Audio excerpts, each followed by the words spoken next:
नमस्कार विद्यार्थी मित्रांनो. कालच्या आपल्या लेक्चरमध्ये आपण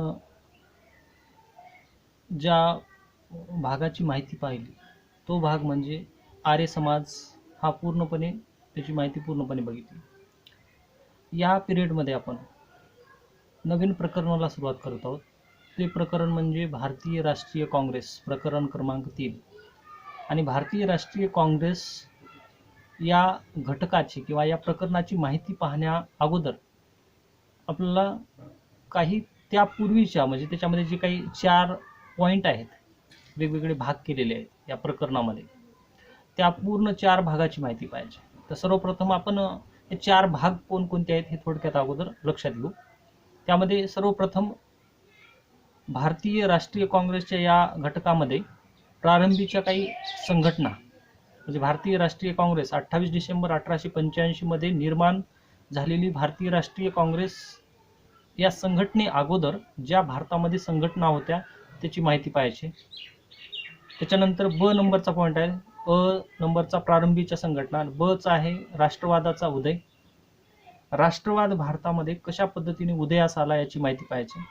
आणि नंबर 3 म्हणजे क चा भाग आहे भारतीय राष्ट्रीय काँग्रेसची स्थापना.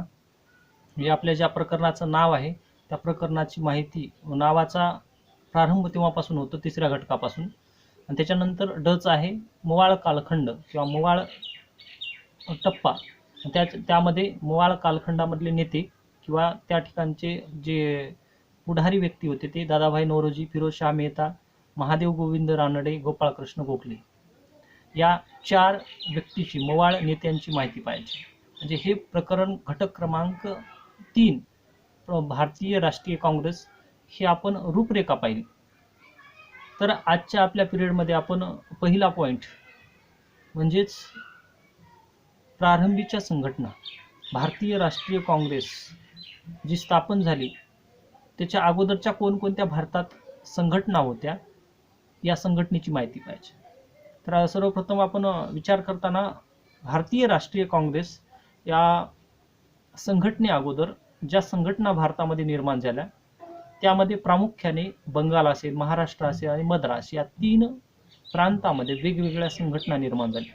आणि या संघटनेचा आदर्श घेऊन पुढे एक सामूहिकरित्या एक संघ अशी एक संघटना निर्माण झाली, ती 28 डिसेंबर 1885 मध्ये भारतीय राष्ट्रीय काँग्रेस. आणि या भारतीय राष्ट्रीय काँग्रेसमुळेच भारताला स्वातंत्र्याची एक दिशा मिळाली. भारतातील सर्व संघटना, नेते, भारतातील जनता, तरुण वर्ग सर्वजण एकत्र आले, कामगार, जमीनदार सर्वजण एकत्र येऊन भारताला स्वातंत्र्य मिळण्यासाठी एक व्यासपीठ निर्माण झालं आणि भारतामध्ये सर्वदूर ही भारतीय राष्ट्रीय काँग्रेस पसरली.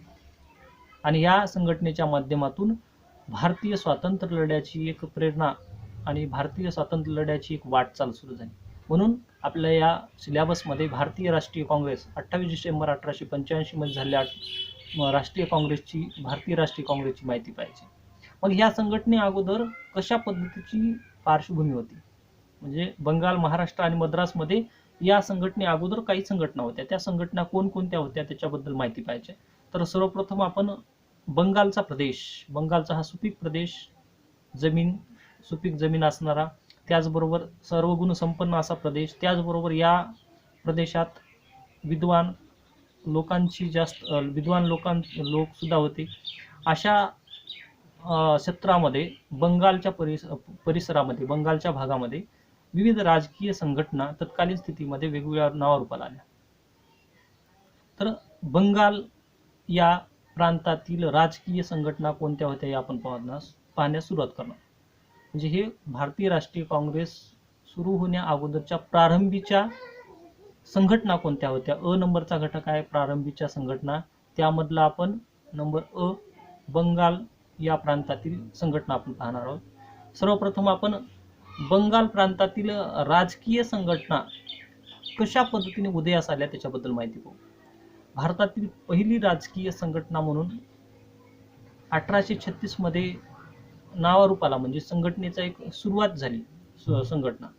आणि या अगोदरच्या प्रकरणामध्ये आपण राजाराम मोहन राय, अन्य जे काही विचारवंत होते, राजाराम मोहन राय यांना आधुनिक भारताचे जनक किंवा आधुनिक भारताचा जो व्यक्ती म्हणून ओळखलं जातं त्यांनी भारतामध्ये सामाजिक असतील, धार्मिक असतील, राजकीय असतील अशा बदलाची पार्श्वभूमी निर्माण केली होती. त्यामुळे राजकीय प्रश्नांना त्यांनी वाव देण्यास प्रारंभ केला आणि या सामाजिक आणि धार्मिक संघटनेच्या पुढे जाऊन राजकीय संघटनेचा उदय व्हायला होण्यास प्रारंभ झाला आणि या उदयाची पार्श्वभूमी सर्वप्रथम बंगालमधून सुरुवात झाली.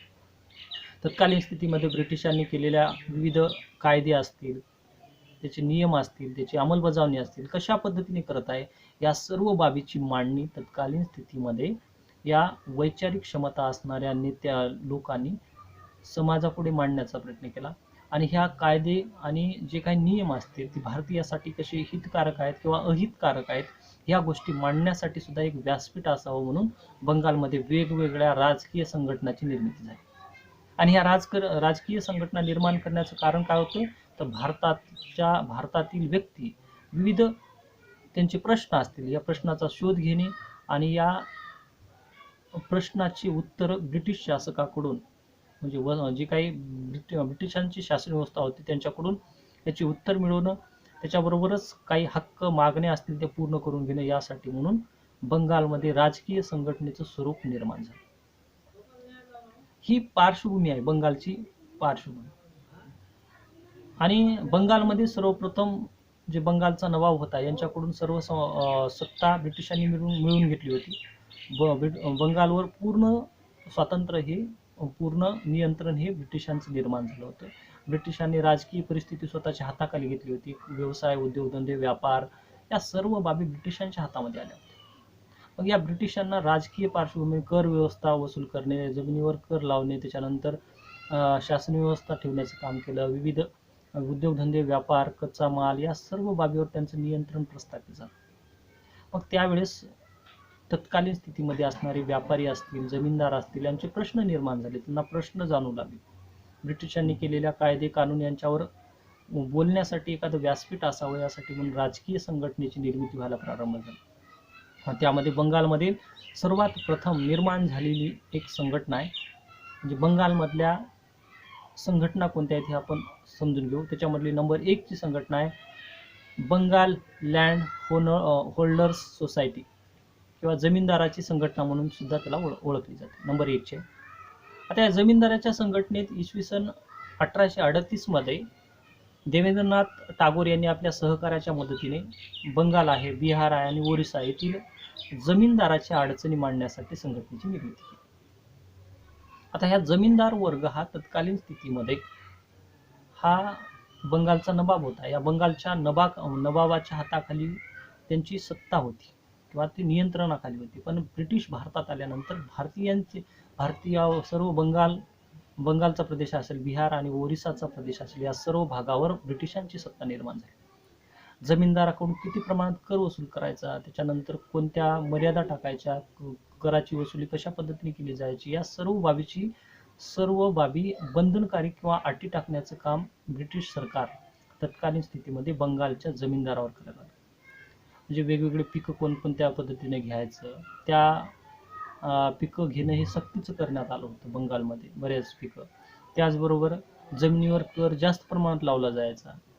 त्याचबरोबर कच्चा माल ब्रिटिशाकडेच विकला जावा अशा प्रकारची मागणी असायची. अशा सर्व बाबी म्हणजे जमीनदारापुढे अडचणी निर्माण झाल्या होत्या. जमिनीमध्ये उत्पन्न कमी आणि त्याचा महसूल जास्त द्यावा लागत होता. जमीनदाराकडे असणारे जे काही कामगार वर्ग असतील हे सुद्धा जमीनदाराला परवडत नव्हते. अशा स्थितीमध्ये शेतीमध्ये मिळालेले पीक असतील याच्यावर पिकाला जास्त भाव नव्हता. जमीनदाराच्या ज्या अडचणी असतील ते सोडवण्याचा ब्रिटिश सरकार प्रयत्न करत नव्हते. अशा सर्व परिस्थितीमुळं देवेंद्रनाथ टागोर यांच्या सहकार्यातून जमीनदाराची संघटना 1838 मध्ये स्थापन झाली. आता या संघटनेचा उद्देश काय होता? ब्रिटिश सरकारच्या विविध सामाजिक व आर्थिक धोरणामध्ये बदल होत गेले होते. त्यामुळे भारतातील आर्थिक स्थिती बदललेली होती आणि जमीनदाराच्या विविध मागण्या सविनय पद्धतीने मांडण्यासाठी जमीनदारांनी एक संघटना निर्माण केली.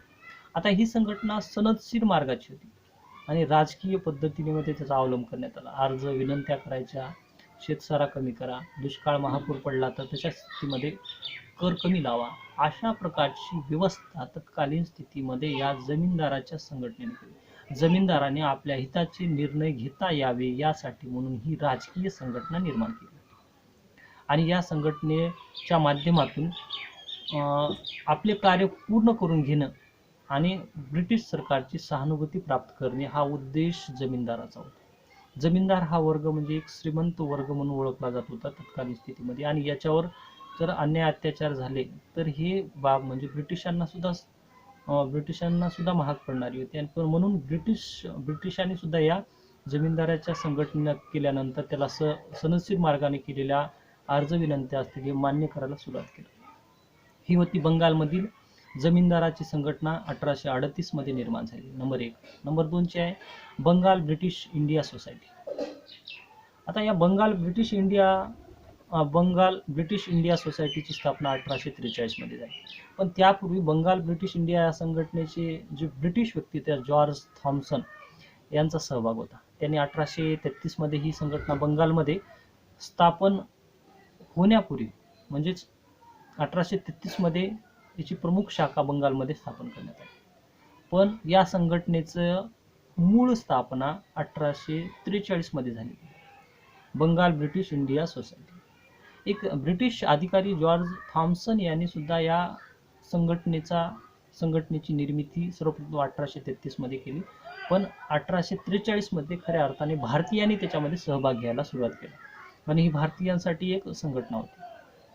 आता या संघटनेचा उद्देश काय तर बंगालच्या लोकांनी बंगालची जी काही लोकांची प्रत्यक्ष परिस्थिती जाणून घ्यायची, जनतेच्या मागण्या ब्रिटिश शासनाकडे मांडायच्या आणि शांतपणे सनदशीर मार्गाचा अवलंब करायचा आणि बंगालमधील प्रांत असतील तेथील सामाजिक असतील, राजकीय असतील, आर्थिक असतील या सर्व बाबीचे बंगालमधील तरुण वर्गाला परिस्थिती समजायला प्रारंभ झाला या संघटनेच्या माध्यमातून. आणि आर्थिक परिस्थिती कशी होती, उद्योगधंदे नष्ट झाले होते, बेकारी वाढली होती, रोजगार कमी होता, सामाजिक परिस्थिती समाजातल्या काही रूढी परंपरा होत्या, या रूढी परंपरा काही ब्रिटिशांनी बदल करायला सुरुवात केला होता. ह्याचा सुद्धा परिणाम जनतेमध्ये दिसून होता. राजकीय बदलामध्ये ब्रिटिशांच्या बंगालमधले जे काही बंगालमधली शासन व्यवस्था होती ब्रिटिशांनी आपल्या हातामध्ये घेतली.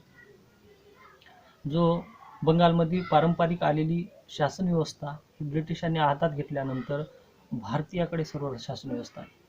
मग त्या तत्कालीन स्थितीमध्ये तरुण वर्गाने आपल्या समस्या समजून घ्यायला प्रारंभ केला.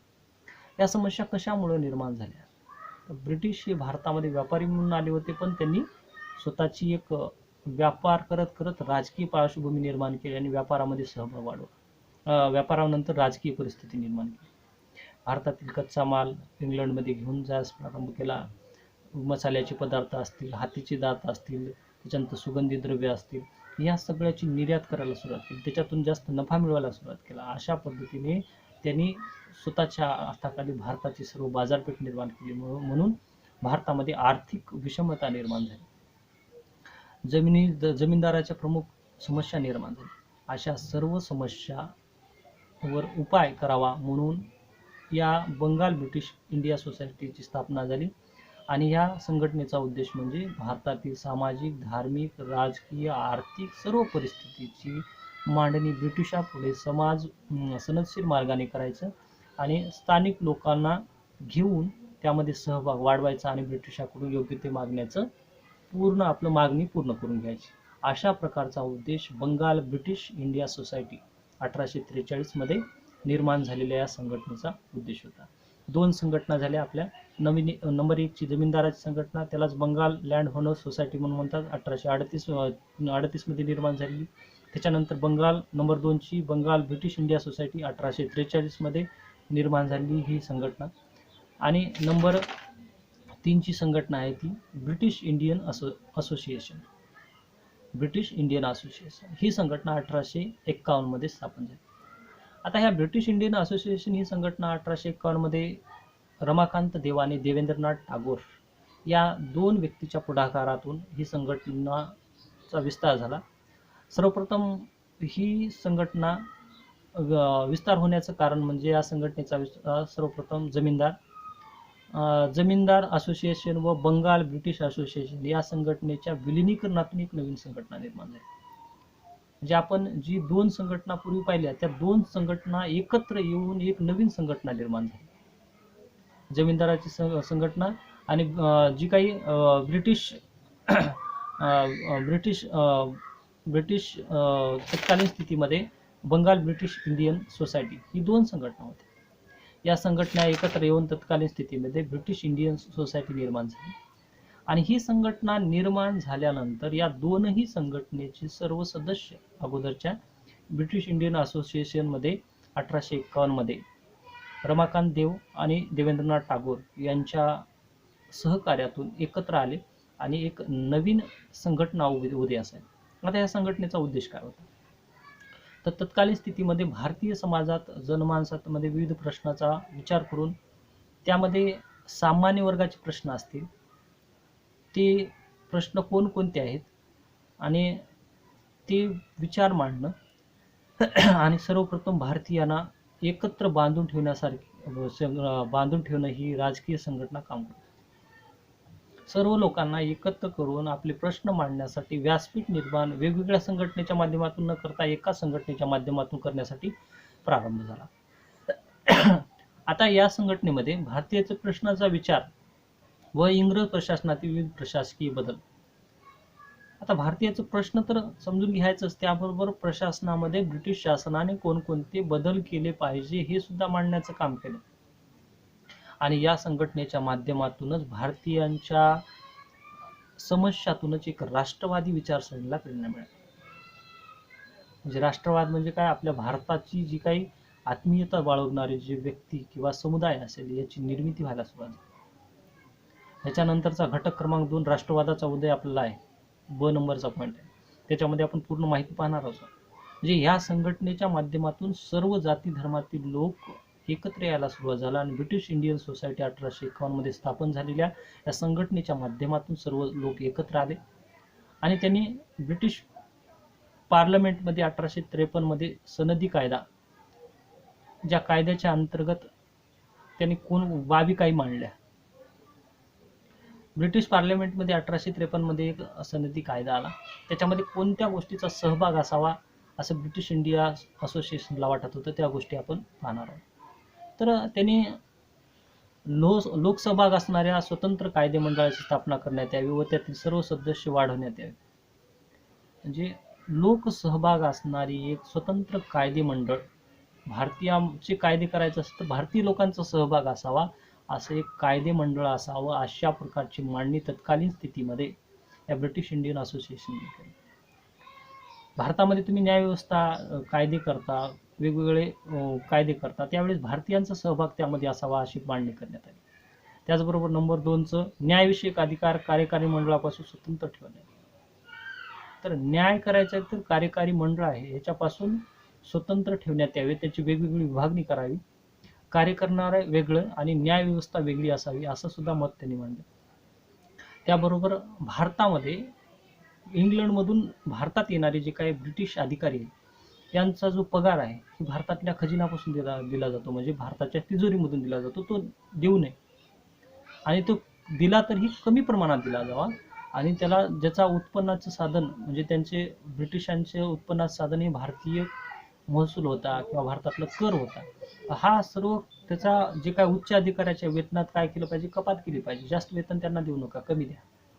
तेव्हा आणि तो खर्च वाचेल तो भारतीयांसाठी उपयोगी कामासाठी करा, व्यवसाय उद्योगधंदे वाढवण्यासाठी करा असं ब्रिटिशांना सांगण्याचं काम ब्रिटिश इंडियन असोसिएशनने केलं होतं. तत्कालीन स्थितीमध्ये बिठावरी कर लावला, कर असेल ते रद्द करावेत असे मांडले. जसं दांडी यात्रा ही महात्मा गांधीने काढली होती तशा दांडी यात्रेप्रमाणेच तत्कालीन स्थितीमध्ये म्हणजेच 1851च्या कालखंडामध्ये मिठावर सुद्धा कर लावला जायचा आणि ह्या मिठावरचा कर रद्द करावा असं सुद्धा सांगते. त्याचबरोबर कंपनी सरकारच्या नोकरीत भारतीयांच्या नोकरीच्या संधी उपलब्ध करून द्याव्या. ब्रिटिशांची जी ईस्ट इंडिया कंपनी होती ही जाऊन 1858 मध्ये जी राणीचा जाहीरनामा आला होता त्याच्या अगोदरची ही बाब आहे. तर कंपनी सरकारच्या नोकरी आहे, कंपनी सरकारची ब्रिटिश ईस्ट इंडिया कंपनी होती आणि या कंपनीमध्ये एक सैन्याची तुकडी असायची किंवा सैन्य व्यवस्था होती, यामध्ये भारतीय लोकांच्या नोकरी करण्यासाठी भारतीयांना संधी द्यावी, अशा सुद्धा मागण्या करण्यात आल्या. हे 1857च्या अगोदरची संघटना आहे, म्हणजे 1851 मध्ये झालेली संघटना आहे. 1853 मध्ये त्यांनी सनदी कायदा ब्रिटिश पार्लमेंटमध्ये मांडण्याचं काम केलं आणि ह्या मागण्या मान्य करण्यासाठी त्यांनी सनदशीर मार्गाने प्रयत्न केला. म्हणजे हे 28 डिसेंबर 1885 मध्ये भारतीय राष्ट्रीय काँग्रेस स्थापन होण्यापूर्वीच्या संघटना आहे. म्हणजे भारतामध्ये 1885 भारतीय राष्ट्रीय काँग्रेस अचानकपणे आली नाही, तर त्याच्यामध्ये अशा संघटनेच्या हेतू आणि उद्दिष्टानुसार बदल होत होत एक राजकीय स्वरूपाची संघटना एकत्र येऊन एक 1885 मध्ये निर्माण झाली. पण त्या अगोदरच्या झालेल्या ह्या संघटना आहेत बंगालमधल्या, या सर्व संघटनेची आपण माहिती बघत आहोत. ही नंबर 3 ची संघटना. आता पुढची एक नंबर 4 ची संघटना आहे ईस्ट इंडिया असोसिएशन. ही 1866 मध्ये निर्माण झालेली संघटना आहे आणि ही संघटना निर्माण करण्याचं काम तत्कालीन स्थितीमध्ये दादाभाई नौरोजी यांनी केलं. East India association. त्या अगोदरची संघटना होती ब्रिटिश इंडियन असोसिएशन 3 नंबरची, आणि ही 4 नंबरची आहे ईस्ट इंडिया असोसिएशन. स्थापना आहे 1866 मध्ये. आता ही संघटना दादाभाई नौरोजींनी निर्माण केली किंवा स्थापन केली. याचा उद्देश काय होता? या संघटनेचा प्रमुख उद्देश होता हिंदुस्थानाच्या लोकांच्या समस्या यावर चर्चा करणे, त्या समस्याची जाणीव इंग्लंडमधील लोकांना माहिती करून देणे, आणि जो व्यक्ती विदेशात राहतो पण भारतीय आहे अशा व्यक्तींच्या सहकार्यातून ब्रिटिश जनमानसात ब्रिटिशांची साम्राज्यवादी नीती, त्याचबरोबर ब्रिटिश लोकांच्या आधारे तेथील ब्रिटिश सरकारवर दबाव निर्माण करायचा आणि हिंदू लोकांची परिस्थिती सुधारणे, हिंदूमध्ये या म्हणजे भारतीयांची ज्या समस्या असतील, अडचणी असतील, या सर्व समस्येवर विचार विनिमय मांडण्यासाठी म्हणून या संघटनेची निर्मिती झाली. आणि ही संघटना तत्कालीन स्थितीमध्ये निर्माण झाल्यानंतर इंग्लंडमध्ये राहून तेथील समस्या, तिथल्या लोकांच्या म्हणजे भारतातले लोक काही शिक्षणासाठी गेले असतील, व्यवसायासाठी गेले असतील, उद्योगधंद्यासाठी गेले असतील, अशा लोकांना एकत्र करून ही इंग्लंडमध्ये लोकांसाठी एक संघटना निर्माण झाली. म्हणजे ही बंगालमध्ये तिची शाखा होत्या, प्रमुख शहरा बंगालमध्ये सुद्धा शाखा होती, पण या संघटनेचा मूळ हेतू काय होता? जे लोक इंग्लंडमध्ये आहेत तिथे व्यापार, उद्योगधंदे, शिक्षण किंवा अन्य कारणासाठी तिथे गेले आहेत, त्या लोकांना भारतीयाच्या समस्या समजून सांगणे, त्याचबरोबर तिथल्या म्हणजे त्या भारतातले लोक जे इंग्लंडमध्ये राहतात त्यांचे मित्र किंवा जे काही सहकारी असतील इंग्लंडमधले असतील, अशा लोकांच्या मदतीने भारतामध्ये दडपशाहीचे व साम्राज्यवादी नीतीचं कशा पद्धतीने ब्रिटिश अतिक्रमण करत आहेत किंवा भारतीयांची लूट करत आहे सांगण्याचा प्रयत्न करणे, आणि भारतीयांच्या समस्या ब्रिटिश पार्लमेंट पुढे मांडण्याचा प्रयत्न तत्कालीन स्थितीमध्ये ईस्ट इंडिया असोसिएशन नावाच्या संघटनेने 1866 मध्ये केला. ही संघटना स्थापन झाली ती 1866 मध्ये. ही 4 नंबरची संघटना होती. आणि नंबर 5 ची संघटना आहे इंडियन लीग. ही 1875 मध्ये स्थापन झालेली इंडियन लीग नावाची संघटना स्थापन झाली. आता ह्या इंडियन लीग या संघटनेचे स्थापना 1875 मध्ये शिरीष कुमार घोष या व्यक्तीने स्थापन केली. या सोसायटीमध्ये तरुण वर्गाचा सहभाग होता आणि या संघटना वाढवण्यासाठी विविध लोकांचा सहभाग वाढायला लागला. तरुण वर्ग, इंडियन लीग 1875. आणि या संघटनेचा प्रमुख उद्देश हा 1857चा उठाव ही 1875 मध्ये झालेली संघटना आहे. त्या अगोदरची 1866 मध्ये झालेली ईस्ट इंडिया असोसिएशन आहे. त्याच्यानंतरची इंडियन लीग म्हणजे आताची आपण पाहत आहोत ते 1875 मध्ये. या संघटनेचा प्रमुख उद्देश काय होता? तर तत्कालीन स्थितीमध्ये 1857चा उठावाचा परिणाम तरुण वर्गाला किंवा जो सुशिक्षित वर्ग आहे किंवा मध्यम वर्ग आहे त्यांना समजायला लागला आणि ह्या सर्व लोकांनी एक नेतृत्व करावं आणि भारतीयांच्या समस्या काय, 1857चा उठाव का झाला, त्याची राजकीय दृष्ट्या सामान्य लोक, सुशिक्षित लोक, आणि त्यांनी सर्वांनी प्रयत्न केला पाहिजे आणि भारतीयांना एक स्वतःच्या समस्या, मागण्या, विनंत्या, अर्ज या सर्व बाबीचे एकत्र एक मांडणी करण्यासाठी व्यासपीठ असावं म्हणून ब्रिटिश शासनाविरुद्ध एक संघटना असावी म्हणून ब्रिटिश शासनाच्या ध्येय धोरणाचा व नीतीचा प्रखरपणे विरोध करायचा. आता ही विरोध कशा पद्धतीने करायला सुरुवात केलं, जे राजकीय बदल ब्रिटिशांनी घडून आणायला सुरुवात केली होती. विविध कायदे आणले होते.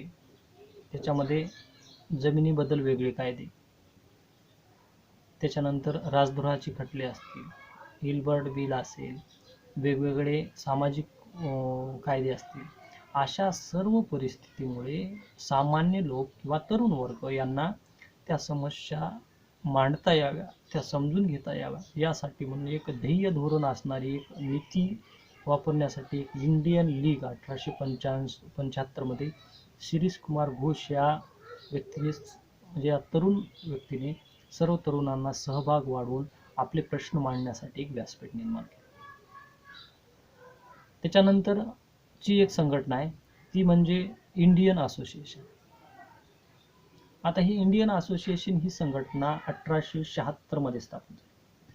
आता इंडियन असोसिएशन ही संघटना स्थापन होण्याचा उद्देश म्हणजे सरकारी नोकरी किंवा स्पर्धा परीक्षा, आपण आज MPSC UPSC म्हणतो, महाराष्ट्र लेवलवर MPSC आणि स्टेट लेवलवर UPSC, त्या परीक्षा कोणत्या कारणाने भारतामध्ये सुद्धा UPSC सारखी परीक्षा व्हायची आणि जे IAS सारखं पद होतं तत्कालीन स्थितीमध्ये होतं. त्यावेळेस भारतीय लोक जे सुशिक्षित होते त्यांनी सुद्धा IAS सारख्या नोकरीला म्हणजे परीक्षा द्यायला सुरुवात केली. भारतीय लोक पास व्हायला सुरुवात झाली. तत्कालीन स्थितीमध्ये एक उदाहरण म्हणून समजलं की सुरेंद्रनाथ बॅनर्जी यांनी 1876 मध्ये कलेक्टर पद जी काही परीक्षा होती ती पास केली आणि कलेक्टर म्हणून भाग घेतला त्यांनी. प्रशासनामध्ये आल्यानंतर त्यांच्यावर विविध दडपण यायला लागलं किंवा ब्रिटिशांच्या हाताखाली काम करावं लागत होतं. त्यांना ब्रिटिशांनी जे सांगतील तशाप्रमाणे वागावं लागत होतं. त्याचबरोबर न्यायालयात न्याय मागण्याचा प्रयत्न तत्कालीन स्थितीमध्ये केला होता आणि ब्रिटिश सरकारने या सुरेंद्रनाथ बॅनर्जी यांना काही कारणास्तव हे पद सोडून टाकण्यास भाग पाडलं आणि ह्या सुरेंद्रनाथ बॅनर्जींनी सुद्धा हे पद काही कारणास्तव सोडून दिलं. कारण तत्कालीन स्थितीमध्ये ब्रिटिशांच्या हाताखाली काम करणं, हे कलेक्टर पद असून सुद्धा ब्रिटिशांच्या नियम कानून यांच्या अंतर्गत काम करावं लागत होतं आणि तत्कालीन स्थितीमध्ये अशी परीक्षा देण्याचं वर्ष होतं 22. सर्वप्रथम 22 पूर्ण झाल्यानंतर ही परीक्षा द्यावं, IAS सारखी परीक्षा देता येत होती. पण ब्रिटिश सरकारने भारतातले असे तरुण जे विद्वान बुद्धिवान लोक होते, अशा तरुण वर्गाने अशा कलेक्टर पदापर्यंत पोहोचल्यानंतर त्याला भीती वाटायला लागली की प्रशासनामध्ये असे लोक येतील. म्हणून त्यांनी काय केलं, भारतीयांसाठी या परीक्षेची अट काय केली, 22 वरून 19 वर आणली. म्हणजे 19 वर्षाच्या वयामध्ये IAS सारखी परीक्षा द्यायची, पास व्हायची. आणि ह्या परीक्षेमध्ये पास जरी झालं तर ब्रिटिश अधिकाऱ्याच्या हाताखालीच काम करावं लागत होतं. आणि भारतातील जो तरुण वर्ग होता हा वेगवेगळ्या मार्गातून ब्रिटिशांच्या राजकारणामध्ये सहभाग वाढून भारतीयांच्या प्रश्नांची उकल करण्याचा प्रयत्न करत होता. म्हणूनच या संघटनेचा मूळ उद्देश काय होता, तर जे काही सुरेंद्रनाथ बॅनर्जी आहे यांनी 26 जुलै 1876 मध्ये आनंद मोहन घोष यांच्या मदतीने इंडियन असोसिएशन नावाची संघटना स्थापन केली. आता ह्या संघटनेचा उद्देश काय, राजकीय प्रश्नावर प्रभावीपणे लोकमत तयार करणे. राजकीय प्रश्न आहेत भारतीयांचे, कोणते प्रश्न राजकीय प्रश्न असतील तर स्पर्धा परीक्षेचं वय, त्यावेळेस जी काही IAS सारखी परीक्षा घेतली जायची त्या परीक्षेचं वय 22 वरून 19 करा, 19 वरून 22 पर्यंत वाढवा. म्हणजे जी अगोदर पूर्वीपासून 22 होतं तेच ठेवा, 19 करू नका, अशा प्रकारचं. किंवा राजकीय परिस्थितीमध्ये राजकीय प्रश्न कशा पद्धतीने होते तर शिक्षणाची व्यवस्था असतील, मागण्या असतील, अशा मांडण्यासाठी लोकमत तयार करण्याचं काम करणे. त्याच्यानंतर भारतातील विविध भाषीय विविध वर्गीय लोकांना राजकीय प्रश्नावर एकत्र आणून संघटन द्या. भारत हा विविध भाषांनी, विविध लोकांनी, विविध धर्मांनी, विविध जातीचा असा देश म्हणजे भारत. आणि भारतामध्ये भारतामध्ये विविध भाषा बोलल्या जातात. अशा भाषेच्या अशा विचारांच्या सर्व लोकांना एकत्र आणण्यासाठी एक काम म्हणून या संघटनेने काम केलं. त्याचबरोबर हिंदू मुस्लिमात मैत्रीपूर्ण संबंध निर्माण करण्याचं काम सुद्धा तत्कालीन स्थितीमध्ये या संघटनेने केलं.